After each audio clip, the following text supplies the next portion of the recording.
បាទសួស្តីថ្ងៃនេះចង់បង្ហាញអំពី tool ថ្មីដែលខ្ញុំសម្រាប់ចិត្តក្នុងការ install ដោយសាររាល់ដងខ្ញុំ run service ជាច្រើនដែលប្រើប្រាស់នៅក្នុង home lab នេះគឺជា proxmox របស់ខ្ញុំដែលយើង run service ជាច្រើននៅក្នុង home lab របស់យើងនេះយើងមាន wiki យើងមាន web ODM យើងមាន Casa OS អីជាដើមប៉ុន្តែដើម្បីបើក service មួយនេះយើងប្រើ IP address ផង port ផងហើយពិបាកចាំអញ្ចឹងហើយខ្ញុំក៏ចងវានៅបតុងទេអញ្ចឹងដល់ពេលយើងចុចនេះទៅយើងមាន service ដែលយើងប្រើឧទាហរណ៍ image ចឹងខ្ញុំដាក់ប្រើ image ពេលខ្លះ service វាច្រើនពេកខ្ញុំចងក្រងនៅលើ wiki នេះ wiki អញ្ចឹងនៅលើ wiki នេះគឺខ្ញុំចងក្រងនៅ tool និង link ទៅកាន់ website មួយចំនួនដែលខ្ញុំជួយចិត្តប្រើហើយនេះជា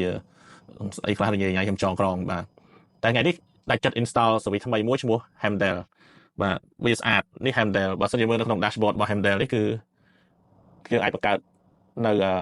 icon មួយបតុងមួយសម្រាប់វាដូច image នេះចឹងសម្រាប់រូបថតហើយវាមាន information ដោយសារវាអាចថតជាមួយនឹង API របស់ service មួយហើយជាការងាយស្រួលណាស់គ្រាន់តែយើងចុចទៅលើ application list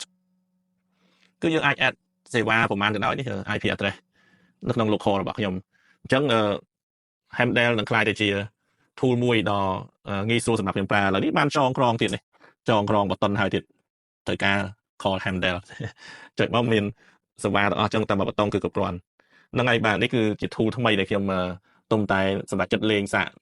ជួបគ្នាវីដេអូក្រោយទៀតទៅលើ tool ផ្សេងទៀតដែលខ្ញុំ